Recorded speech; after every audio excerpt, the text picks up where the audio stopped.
Hello दोस्तों, नमस्कार, आदाब, सत श्री अकाल सभी को। जीएस यूनिकोड में आपका हार्दिक स्वागत और अभिनंदन करते हैं। आज हम बात करेंगे एनआईएस डीएलएड को लेकर बड़ी खबर क्या है। सुप्रीम कोर्ट का आर्डर जब से जारी होता है, क्या सुप्रीम कोर्ट के फैसले में कुछ बदलाव होगा या नहीं होगा? रिव्यू पिटीशन कब तक दायर की जाएगी, कब याचिका दायर की जाएगी? उसके बाद एनसीटी करेगा संशोधन, सही तथ्य पेश करने की बात की जा रही है। उसके बाद क्या एनआईएस डीएलएड होगा प्राथमिक में शामिल, पुनः शामिल के बाद अभी आप देख सकते हैं एनआईएस डीएलएड के बहुत सारे विद्यार्थी दिल्ली सरकार के पास जाने की बात कर रहे हैं कि दिल्ली जाएंगे, वहाँ पर इस चीज़ को रखा जाएगा, उसके बाद दोबारा शामिल करने की बात की गई है। तो क्या ये सारे मुद्दे बिल्कुल जायज़ हैं या क्या होंगे? हाँ, बिल्कुल, जहाँ तक है ये सारी चीज़ें बिल्कुल, अगर एनसीटी के विद्यार्थी इस चीज़ को रखते हैं तो उनके लिए बड़ी खबर यही रहेगी। ब्रेकिंग न्यूज़ क्या है? दूसरा, एनआईएस से डीएलएड बनाम सुप्रीम कोर्ट का जजमेंट, सत्र 2017 से 19 के लिए खुशखबरी क्या है कि बहुत सारे विद्यार्थी अब दिल्ली सरकार के पास जा रहे हैं इस पक्ष को रखने के लिए, क्योंकि बहुत सारे ऐसे तथ्य नहीं हैं जो कि दिल्ली सुप्रीम कोर्ट में रखे गए। तो ये सारे तथ्य के आधार पर सुप्रीम कोर्ट 2017 से 19 के बीच के विद्यार्थियों को बड़ी खुशखबरी क्या मिलने वाली है। और दूसरी बड़ी खबर ये है, केंद्रीय विद्यालय संगठन देखिए 29/11/2023 का फैसला है। जयवीर सिंह बनाम उत्तराखंड राज्य के अन्य मामले में माननीय सर्वोच्च न्यायालय ने द्वारा पारित 28/11/2023 के निर्णय के संदर्भ में दिया गया है। एसएलपी नंबर है 22583/2022, जिसमें माननीय न्यायालय ने मानना है कि एनआईएस डीएलएड की योग्यता रखने वाले उम्मीदवार प्राथमिक शिक्षक पद के लिए पात्र नहीं है। ने माननीय सर्वोच्च न्यायालय द्वारा पारित उक्त निर्णय में ध्यान में रखते हुए 28/11/2023 में केबीएस वेबसाइट पर अपलोड की गई प्राथमिक शिक्षक भर्ती में चयनित उम्मीदवार अंतिम सूची में समीक्षा की जा रही कानून के द्वारा उचित कार्रवाई की जाएगी। दूसरी चीज़ है, सबसे बड़े मुद्दा ये है, यहाँ से आपको बहुत सारी चीज़ें निकल के सामने आएंगी। राष्ट्रीय मुक्त विद्यालय शिक्षा संस्थान मानव संसाधन विकास मंत्रालय भारत सरकार के अंतर्गत एक स्वतः संस्थान है। अप्रशिक्षित शिक्षकों की विशेष मांग पर जो कि पहले नामांकन नहीं कराया गया पाए, उनके लिए प्राथमिक शिक्षक में डिप्लोमा के नामांकन कराने का अंतिम अवसर। नामांकन करने की अंतिम तिथि है 1 नवंबर 2017 से 7 नवंबर 2017 तक। अब आप देख सकते हैं पहला पॉइंट, यह कोर्स एनसीटी योम एमएचआरडी मानव संसाधन विकास मंत्रालय किससे स्वीकृत है। कोई भी इस योग्यता के साथ देश में कहीं भी नौकरी के लिए आवेदन कर सकता है। पहला पॉइंट थे, सरकारी सहायता प्राप्त निजी स्कूलों में 1ली से 8वीं तक पढ़ाने वाले अप्रशिक्षित शिक्षक को डीएलएड पाठ्यक्रम मार्च 2019 तक पूरा करने से भारत सरकार ने मौका दिया है। कहने मतलब 2017 से 2019 तक, मतलब 2 साल का शिक्षकों को मौका दिया है। यह 2 वर्ष का कोर्स है। इसके लिए रजिस्ट्रेशन तुरंत कराना है। रजिस्ट्रेशन की आखिरी तारीख शिक्षकों की मांग पर 7 नवंबर 2017 तक बढ़ाई गई है। रजिस्ट्रेशन के लिए एनआईएस की वेबसाइट www देख सकते हैं। उसके बाद प्रवेश के लिए mobile app Google play store download करके रजिस्ट्रेशन किया जा सकता है। प्रथम वर्ष की शुल्क याद रखने, मेन इंपॉर्टेंट पॉइंट, 4500 रुपये, जो कि ऑनलाइन जमा करना है। आप देख सकते हैं कि ये एनसीटी और एमएचआरडी के द्वारा स्वीकृत है। ये पॉइंट बिल्कुल वहाँ रखा जाएगा कि नौकरी में भारत के योग्यता कोई भी भारत के राज्य में भी आवेदन कर सकते हैं। सबसे बड़ी बात तो ये है। दूसरी चीज़ कहा गया है कि ये 2 वर्ष का डिप्लोमा, कहीं 18 वर्ष का डिप्लोमा लिखा ही नहीं, जो बार बार सुप्रीम कोर्ट में कहा गया 2 वर्ष रेगुलर डिप्लोमा के साथ कैसे ये 18 महीने का डिप्लोमा बराबर है, जहां से एनसीटी को ये जवाब नहीं दे पाया।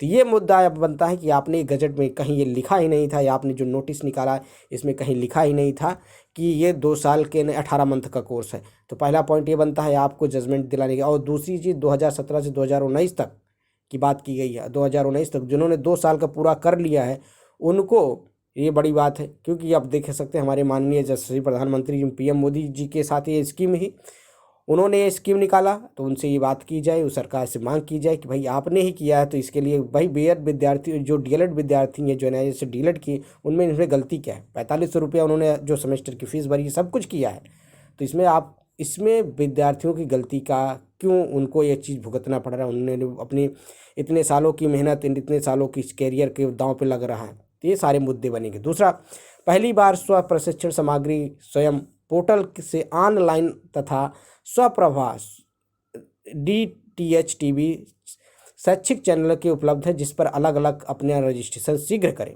दूसरा क्या है, जिसमें 12वीं से 55% अंक नहीं है, वह अपने अंक प्रतिशतों में सुधार कर सकते हैं। इसके लिए एनआईएस को वह चाहे परीक्षा में वन डिमांड एग्जामिनेशन के लिए www वेबसाइट से जाए। उसके बाद डीएलएड करने वाले अंतिम मौका 31 मार्च 2023 के बाद अप्रशिक्षित शिक्षकों जिन्होंने पास किया योग्यता नहीं होंगे, वो पढ़ा नहीं पाएंगे, याद रखना है।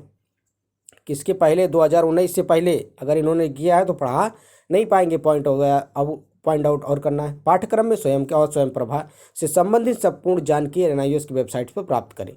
अन्य अध्ययन सामग्री ऑडियो वीडियो के माध्यम से किसी भी अन्य पाठ्यक्रम की सामग्री आपको गुणवत्ता नहीं है। उसके बाद ये सारी चीज़ें पॉइंट आपको सर्व शिक्षा अभियान, सर्व शिक्षा अधिकार, जो कि एनआईओएस ने ये पूर्ण रूप से कराया।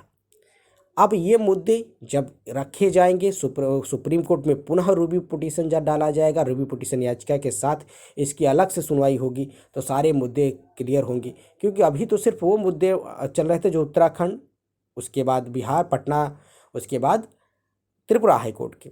अब ये मुद्दे ये बात थे सिर्फ 18 महीने का डीएलएड कोर्स, एनआईओएस डीएलएड 2 वर्ष से रेगुलर कोर्स के कैसे बराबर है। ये पॉइंट जो आप हमने पहले भी वीडियो में इसको डाला था, किस पॉइंट को आधार मान के वहाँ पर कहीं ना कहीं जजमेंट दिया गया। तो अब ये पॉइंट तो यहाँ पर कहीं लिखा ही नहीं है इनकी नोटिस में। ये जो ये एनसीटी की नोटिस है, ये जो एमएचआरडी का गजट नोटिस है, इसमें तो कहीं ये लिखा ही नहीं था कि हाँ 2 वर्ष का डिप्लोमा 18 महीने का है। तो जब इसमें साफ साफ लिखा है कि 2017 से 2019 तक 2 साल का डिप्लोमा करेंगे तभी ये शिक्षक में पढ़ा सकते हैं, तो ये तो बिल्कुल रेगुलर के कोर्स के बराबर है। तो कैसे एनआईओएस डीएलएड 18 महीने का है, तो ये पॉइंट मुद्दा बनता है। उसके बाद आप देखते हैं कि ये सारे मुद्दे जब सुप्रीम कोर्ट में रखे जाएंगे, उसके बाद आप देख सकते हैं कि बहुत सारे विद्यार्थी जो एनआईओएस डीएलएड के हैं, 14 लाख से ज़्यादा विद्यार्थी हैं, अगर शिक्षक भर्ती से बाहर हो रहे हैं, इनके करियर के बिल्कुल दांव पे लगा हुआ है, तो इनको बिल्कुल सरकार से इनकी डिमांड है और सरकार से डिमांड रखना भी चाहिए।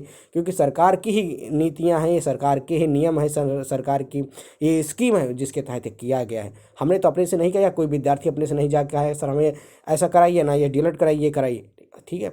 दूसरी चीज़ आपको इंग्लिश में देख सकते हैं, national institute of open schooling, the course which approved by the NCT any one of the qualification can be apply the job anywhere of India. Bharat की कहीं भी अप्लाई करने की डेट है। The teacher should be in service elementary teacher education teaching 1 to 5।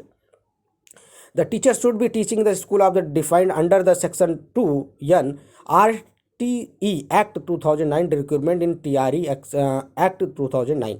Only those teachers who has the B.Ed and the NCT recognize the college are eligible to pursue this course, वही से course से करेंगे। उसके बाद only the course who has the B.Ed and NCT recognize the college and eligible to pursue the course, last date registration 30/11/2017 for the register पर NIOS www website. इसके बाद fees है, देखिए इसमें fees 5,000 and 250 the registration submit to application form.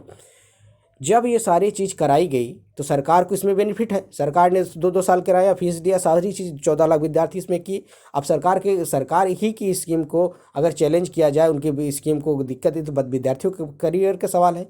तो अब इसमें सरकार को बिल्कुल एक्शन लेना चाहिए और सारे विद्यार्थियों को इसकी मांग करनी चाहिए। सरकार जो सरकारी स्कीम लाई उसके बाद इस पर पुनः विचार करें और पुनः विचार करने के बाद इनको पीआरटी में शामिल करें। सबसे बड़ी बात यही है, इनको पीआरटी में पूरा मौका देना चाहिए। और पीआरटी में लोग बात अभी तो ये मुद्दा नहीं था कि इनको जितने शिक्षक उनको बाहर किया जाए, लेकिन हाँ इनको ये भी कहा गया है जजमेंट में कि इनको आगे किसी भी भर्ती में शामिल नहीं होने दिया जाएगा। और इसमें लिखा है download to NIOS bridge mobile app, bridge course की भी बात की गई थी। तो ये सारे मुद्दे हैं जो कि अभी पर डिस्कस होंगे और सरकार को भी इस पर फैसला लेना चाहिए। सरकार पर भी इसके सामने निकल के आना चाहिए क्योंकि उन्हों की स्कीम है, उन्हीं की स्कीम के तहत उन्होंने किया। अब इसमें बहुत सारे विद्यार्थी कमेंट करते हैं कि इन्होंने 5,000 में डिग्री खरीद ली, ऐसा कर लिया। अरे भाई, हमने जानबूझ के जाके थोड़ी कहा सरकार से कि हमारे लिए ऐसा करिए, लेकिन सरकार की स्कीम थी, सरकार स्कीम लाई क्योंकि बहुत सारी चीज़ मुद्दे थे।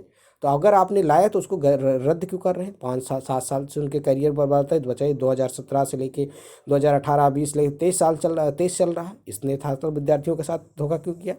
यही न्यूज़ है। अगर वीडियो पसंद आए तो चैनल को लाइक करें, कमेंट्स करें, ज़्यादा से ज़्यादा अपने दोस्तों में शेयर करें। मिलते हैं नए वीडियो के साथ। जय हिंद साथी, नमस्कार। सब सभी का दिन शुभ हो। आई होप आपको जीत मिलेगी अगर सारे विद्यार्थी एक साथ होकर सरकार से मांग करें और एनसीटी में दोबारा रिपीटेशन डालेंगे तो आपको जजमेंट जरूर मिलेगा। Thank you all of you, have a nice day.